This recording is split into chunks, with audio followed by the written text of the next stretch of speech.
19 heures à Kinshasa. Mesdames et messieurs, bonsoir et bienvenue dans cette grande édition du journal sur Mondico Télévision. Tout de suite, le sommaire.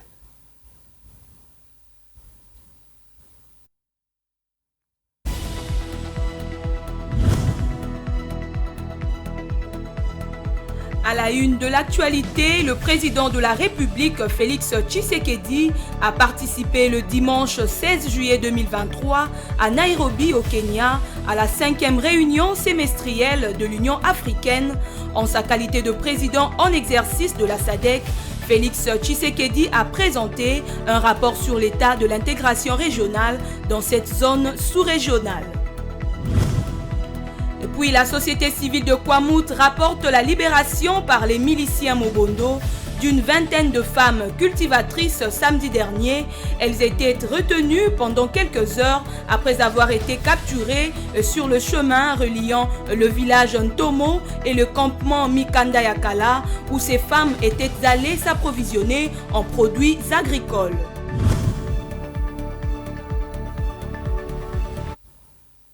Voilà tout pour le sommaire. Mesdames et messieurs, bonsoir et bienvenue dans ce journal. Je vous annonce que nous aurons un invité sur ce plateau. Lui, c'est Maître Christian Mwamba. Avec lui, nous parlerons des questions juridiques. Maître Christian Mwamba, bonsoir. Bonsoir. Vous allez bien? Oui, ça va.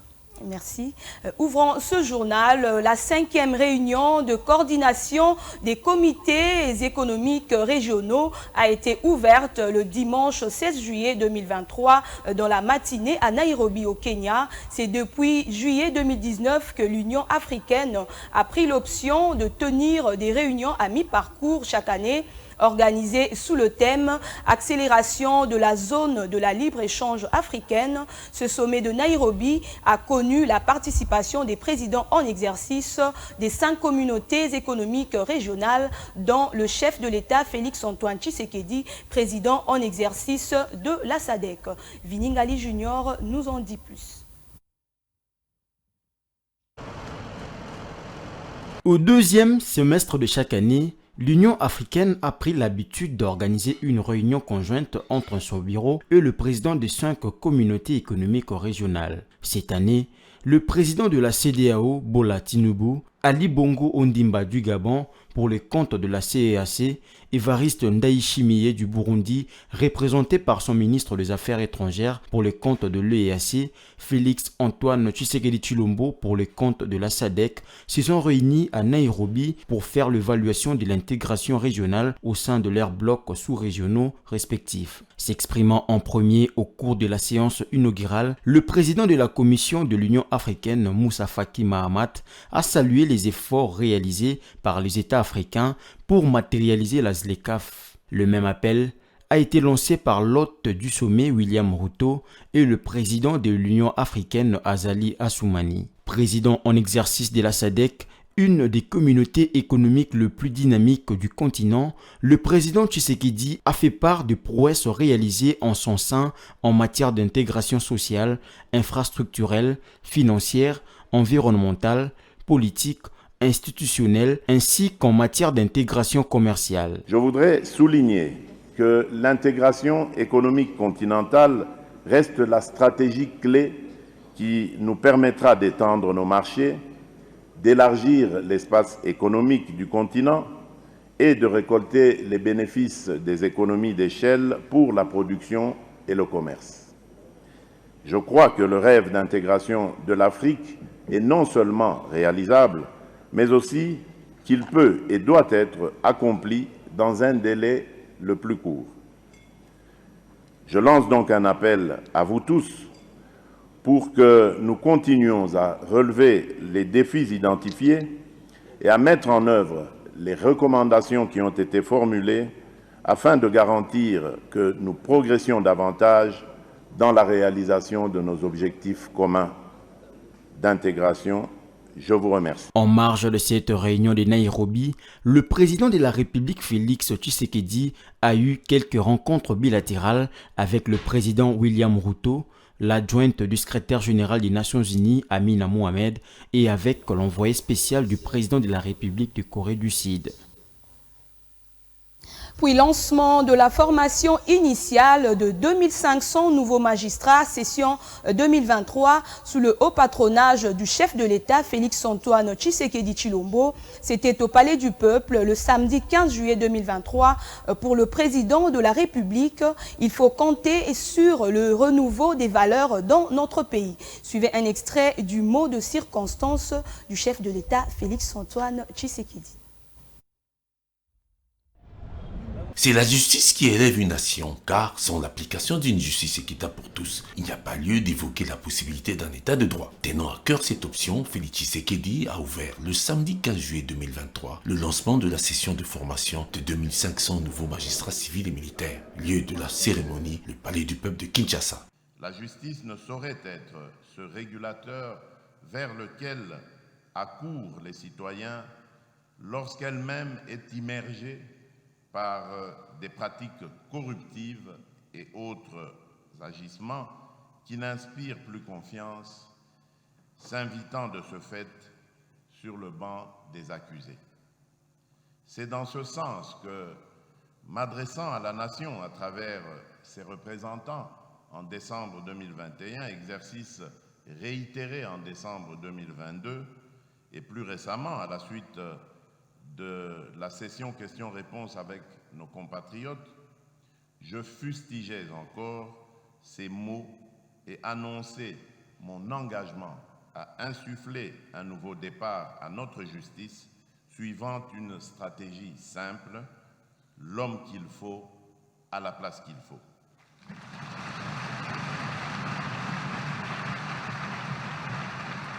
Devant les autorités judiciaires, civiles et militaires et des centaines de nouveaux magistrats réunis au Palais du Peuple, Félix-Antoine Tshisekedi a de nouveau rappelé ses critiques à l'égard de ce corps d'élite, tout en espérant voir les choses s'améliorer. Car pour Félix Tshisekedi, l'absence de la justice est une banalisation du mal. Il a appelé les nouveaux magistrats à faire preuve d'intégrité en vue de mettre fin aux antivaleurs tant décriées dans le secteur de la justice.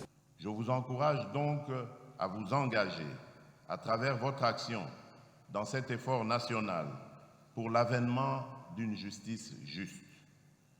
Cela passe aussi par l'érection de la sanction, positive ou négative, sans complaisance, comme l'échelle de valeur, par l'application rigoureuse des dispositions constitutionnelles et statutaires qui identifient le Conseil supérieur de la magistrature comme organe exerçant le pouvoir de rétribution promotionnelle et disciplinaire. Cette formation des nouveaux magistrats va durer 3 mois. Après cette étape, ils effectueront un stage à travers les juridictions du pays. Satisfaite de cet engagement qui va rénover de nombreuses valeurs dans l'appareil judiciaire national, Madame Rose Mutombo, ministre de la Justice et garde des Sceaux, s'est dit rassurée des proportions prises dans le recrutement qui permet de passer de 6% des femmes magistrates à 35%, ce qui confirme le titre de champion de la masculinité positive attribué à Félix Tshisekedi par ses pairs de l'Union africaine. Les besoins ainsi exprimés étaient de l'ordre de 10 000 magistrats. Il a donc fallu attendre votre avènement pour que la moitié de ce besoin soit couvert, car grâce à votre détermination, 5 magistrats ont été nommés, dont 2500 entrent en fonction cette année et les 2500 autres pour l'année prochaine.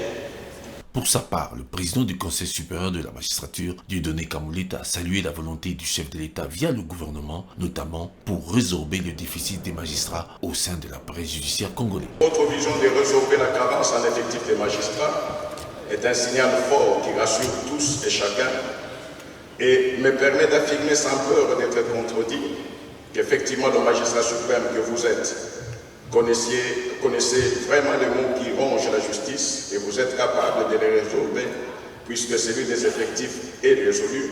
Il appartient désormais au passé avec l'entrée en fonction de 2500 nouveaux magistrats et ce geste devient une interpellation pour les magistrats que nous sommes afin, comme je le dis toujours, que la main que vous avez tendue ou la main que les magistrats vous tendent, vous avez accepté de saisir la main du pouvoir judiciaire, mais je conseille aux magistrats solennellement devant vous et en sujet de faire en sorte que leur deuxième main ne reste pas sous la table.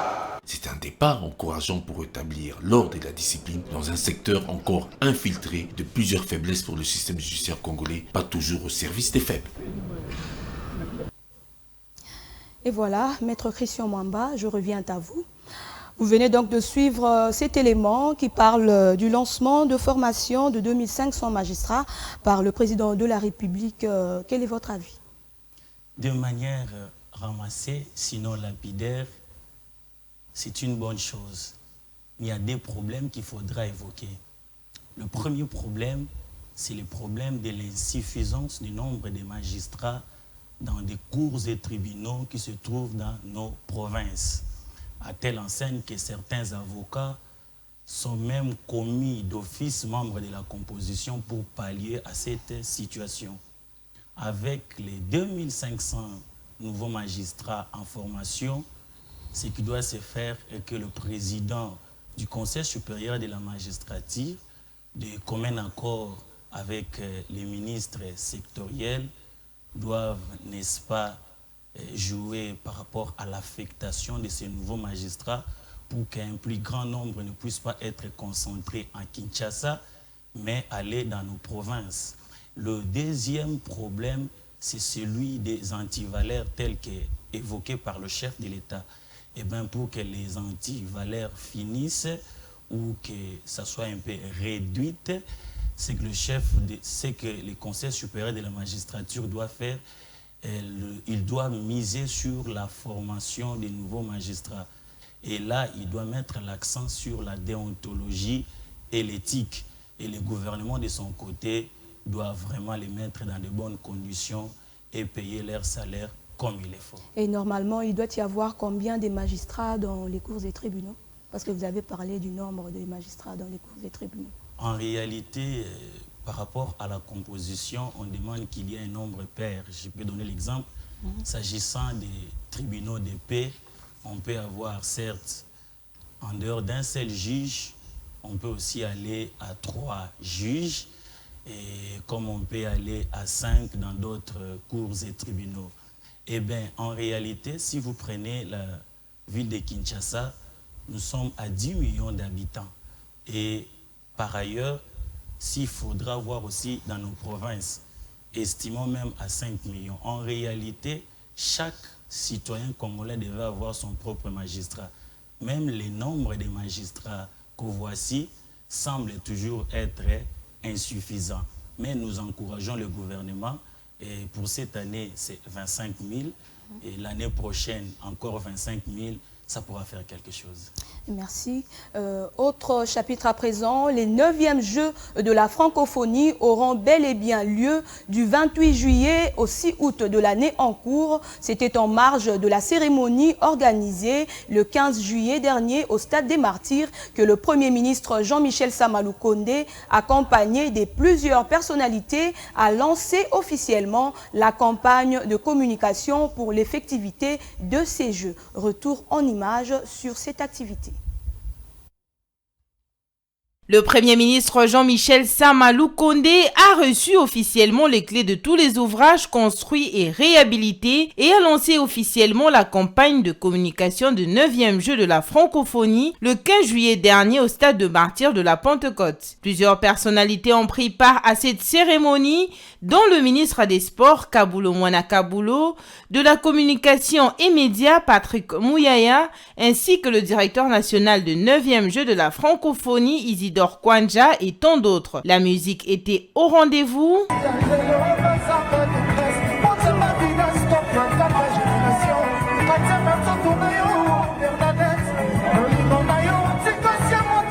Et les animations culturelles aussi.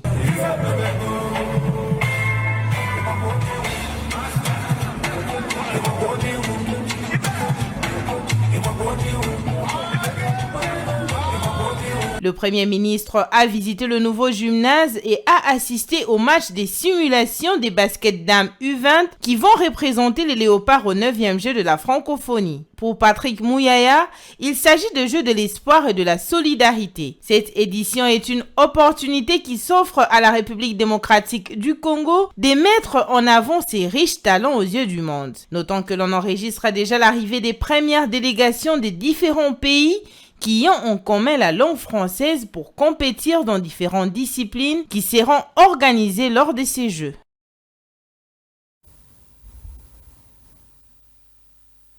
Le chef de l'État, Félix Tshisekedi, s'est dit consterné par l'assassinat de l'ancien ministre des Transports, Chérubin Okende, proche de l'opposant Moïse Katumbi, dont le corps a été retrouvé criblé de balles dans sa voiture le jeudi 13 juillet dernier. Lors du Conseil des ministres, le président de la République a réclamé que la justice soit faite dans son impartialité afin de sanctionner les coupables de cet acte ignoble. Suivez. Bonjour tout le monde. Je vais vous prier de rester encore un peu debout et de nous recueillir un petit instant en mémoire de l'honorable Chérubin Okende, que vous avez très bien connu, qui a siégé avec nous dans cette salle. Dans sa communication lors de la 104e réunion du Conseil des ministres tenue ce vendredi 14 juillet, le président de la République Félix Tshisekedi a exprimé son indignation à l'égard de ces crimes odieux qui a ôté la vie à Chérubin Okende, porte-parole du parti Ensemble pour la République et proche de Moïse Katumbi. Le président de la République a de la manière la plus ferme désapprouvé et condamné ces crimes odieux qui a ôté la vie à un serviteur de la République dans des conditions tragiques que rien et alors rien ne saurait justifier. En sa qualité de garant de la nation, de la paix et de la sécurité individuelle et collective, mais aussi du bon fonctionnement des institutions, il n'a pu contenir sa colère et son indignation quant à l'atteinte faite par cet acte odieux au symbole de la République, notre République. Le chef de l'État a aussi présenté ses condoléances à la famille de l'illustre disparu tout en affirmant que ces crimes ne demeurera point impunis. Il a par ailleurs appelé la justice à faire toute la lumière sur cette ignoble affaire, signalant que les circonstances de la mort de Chérubin Okende ne sont pas encore élucidées jusque-là. Son corps criblé de balles a été retrouvé jeudi matin dans sa voiture sur l'avenue des Poids Lourds dans la commune de Lagombe à Kinshasa. Le président de la jeunesse d'Ensemble pour la République de Moïse Katumbi, Jacques Ndala, a réagi après son interpellation au siège de sa structure par les services de sécurité. Tout ceci est intervenu en rapport avec la disparition tragique de Chérubin Okende Senga, porte-parole d'Ensemble pour la République. Suivez cet élément. Ensemble, la jeunesse est en colère, vous le savez, donc c'est évidemment à cause de cette manifestation de colère. C'est passé ce soir au siège, ici où nous sommes. C'est arrivé, donc la police est arrivée, nous a amené Manu Militari jusqu'au commissariat provincial. Nous étions gardés à vue. Nous avons remercié le général, je crois qu'il est chargé de l'administration, j'ai oublié son nom. Nous a conseillé, qui a posé des questions pourquoi on était là. On a expliqué pourquoi on était là. Et nous avons reçu l'appel du ministre de l'Intérieur, Peter Kazadi, que nous remercions, pour le dire comme cela, parce qu'il y a une position qu'on ne peut pas connaître ce qu'il a fait. Et qui a donné l'ordre qu'on devait libérer tout le monde, tout celui qui était arrêté puisse être libéré. Et ils ont même payé les transports pour certains qui habitaient dans les quartier périphérique. Nous, on nous a escortés par la police, avec l'équipe de la police, une voiture, jusqu'ici au siège. Voilà, on est arrivé, on est sain et sauf. Maintenant, c'est le temps de s'organiser pour que chacun rentre chez lui à la maison. Donc, nous restons concentrés, nous sommes éprouvés. Nous avons perdu quelqu'un de très très cher. Chérubin Okende, ce n'était pas n'importe qui pour nous. et continuons avec notre lutte dans l'opposition. Vous savez, comme on dit toujours avec la jeunesse ensemble, Victoria est certes la lutte continue, donc la lutte continue. Bamata, Bakita, Bisso, c'est Katumbi président de la République. Donc élection, il faut ça là, toujours insister. Et enquête, il faut Salema. J'ai reçu personnellement les assurances, il y a le ministre intérieur qui m'a rassuré, il m'a même donné, il a tout mis ici, je pourrais en parler à la télé, il m'a dit, évidemment, Jacques, tu peux en parler, que le chef de l'État avait appelé le ministre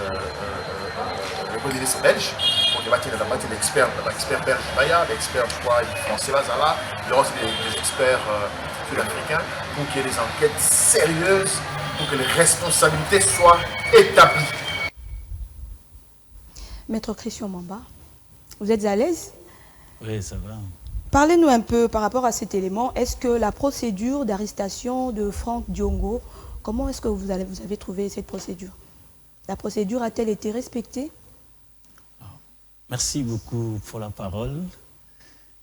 La procédure de l'arrestation de Franck Diongo, en réalité, en droit, avant que l'on arrête quelqu'un, on doit lui déceler une invitation, selon qu'il s'agit de la police ou des services de sécurité, et un mandat de comparution, selon qu'il s'agisse du parquet. Et si le premier mandat lui est envoyé et que la personne ne répond pas, il y aura un deuxième mandat de comparution, un troisième évidemment, et puis il y aura un mandat d'amener. Et généralement, les agents qui viennent exécuter le mandat d'amener ne le font pas vraiment comme il le fallait. Pourquoi?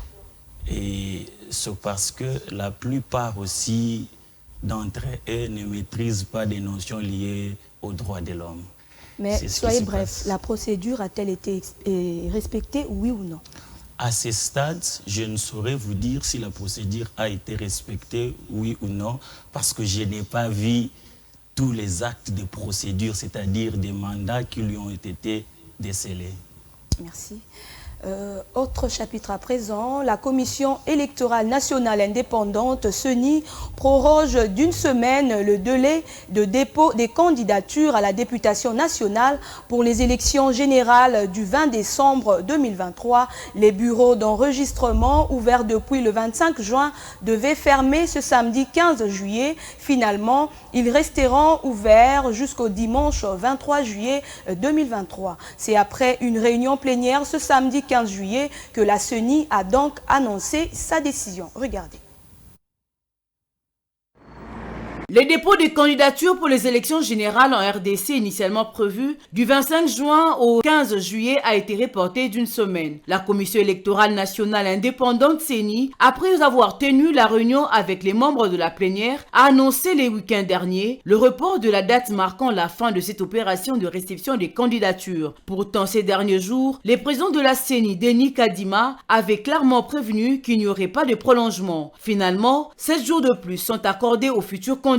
Il faut dire que ces derniers ne se sont pas bousculés pour déposer leur dossier. La CENI l'a elle-même reconnu dans son communiqué, évoquant certains bureaux qui n'avaient pas ou peu enregistré des candidatures. Dans la province de la Chopo, par exemple, cette semaine, la gouverneure avait appelé les candidats à se hâter, constatant lors de sa visite au bureau de la CENI que seulement 3 dossiers avaient été déposés pour une dizaine de sièges à pourvoir. Il y a des explications à ces manques de candidatures. Pour certains observateurs électoraux, il y a eu un manque de préparation de partis politiques, pris de court finalement par les respects du calendrier électoral et les délais parfois serrés pour réunir toutes les pièces nécessaires au dossier et pour payer le frais de dépôt de candidature. Et puis certains partis majeurs se sont mis en retrait du processus électoral. C'est le cas de plusieurs formations politiques qui composent les fronts communs pour le Congo, FCC, proche de l'ancien président Joseph Kabila, mais aussi les CID, le parti de l'opposant Martin Fayoulou. Veuillez nous excuser, mesdames et messieurs, pour ce petit désagrément. Il s'agissait donc de l'élément de la réaction de Jacques Ndala. Le président du parti Mouvement Lumumbiste Progressiste MLP, Franck Diongo, a été libéré depuis le samedi 15 juillet 2023.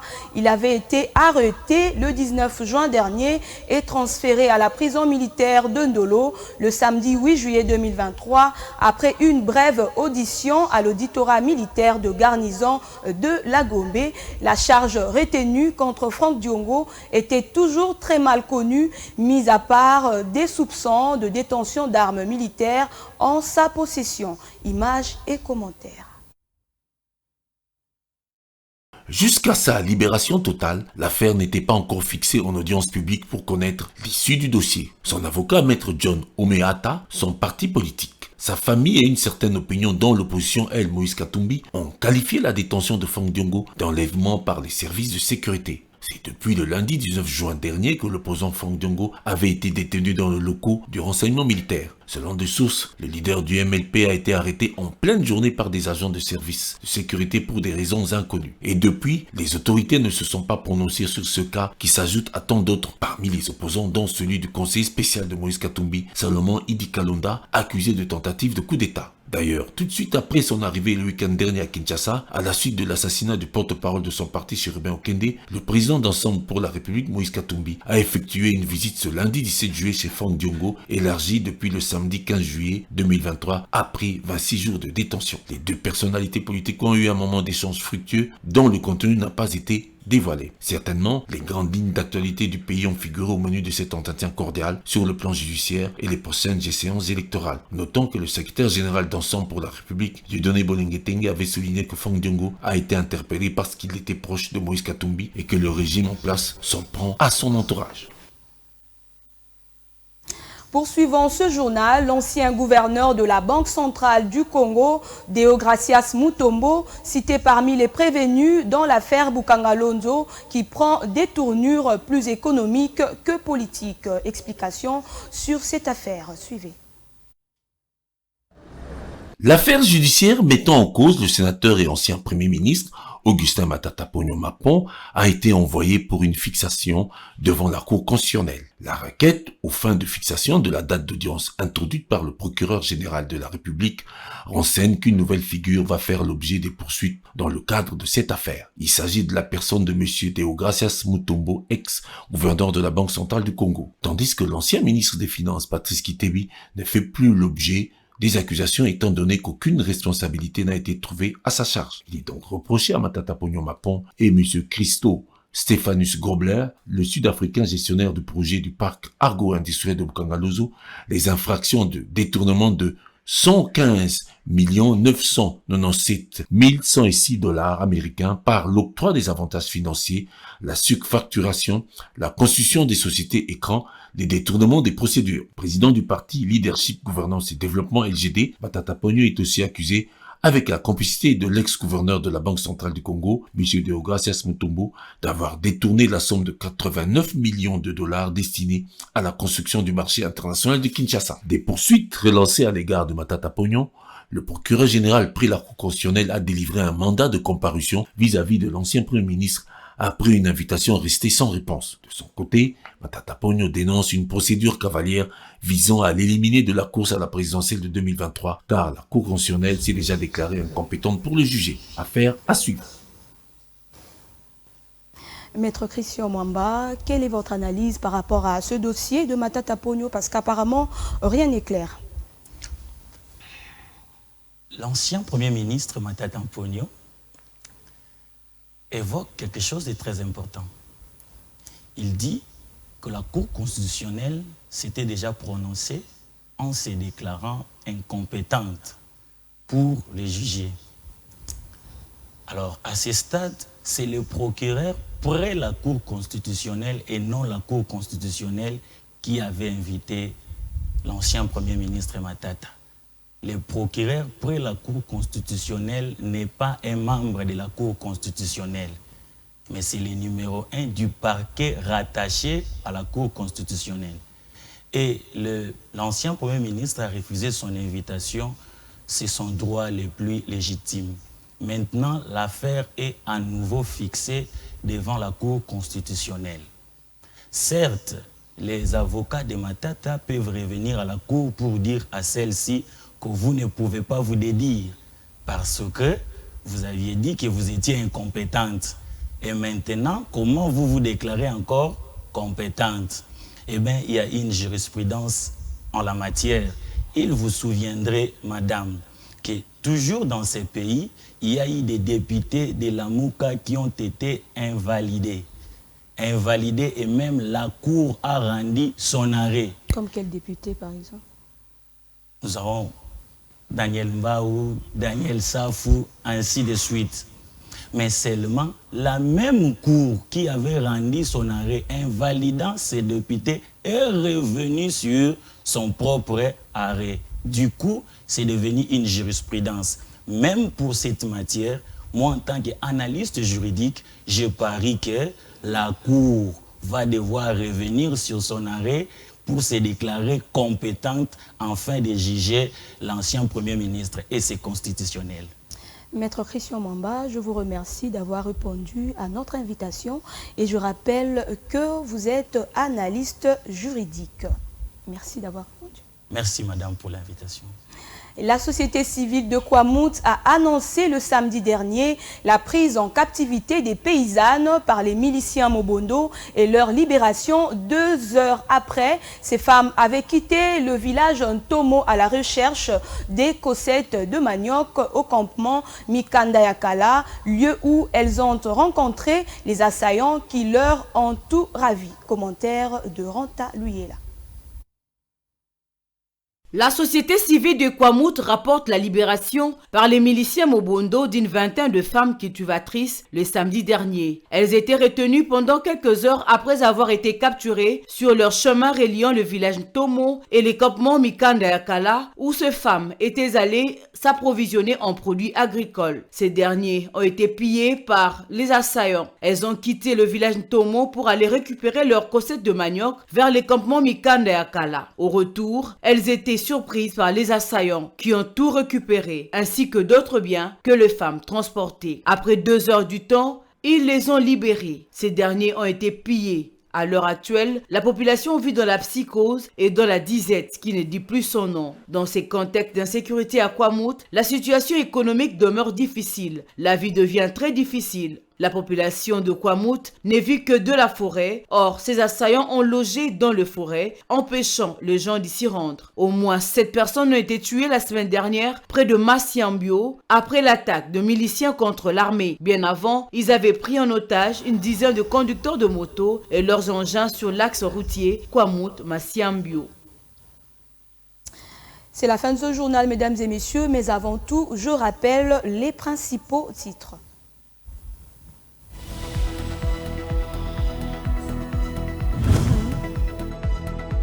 À la une de l'actualité, le président de la République, Félix Tshisekedi, a participé le dimanche 16 juillet 2023 à Nairobi, au Kenya, à la 5e réunion semestrielle de l'Union africaine. En sa qualité de président en exercice de la SADC, Félix Tshisekedi a présenté un rapport sur l'état de l'intégration régionale dans cette zone sous-régionale. Puis la société civile de Kwamouth rapporte la libération par les miliciens Mobondo d'une vingtaine de femmes cultivatrices samedi dernier. Elles étaient retenues pendant quelques heures après avoir été capturées sur le chemin reliant le village Ntomo et le campement Mikandayakala où ces femmes étaient allées s'approvisionner en produits agricoles. Et voilà, ce journal est terminé. Mesdames et messieurs, merci de l'avoir suivi. Au revoir.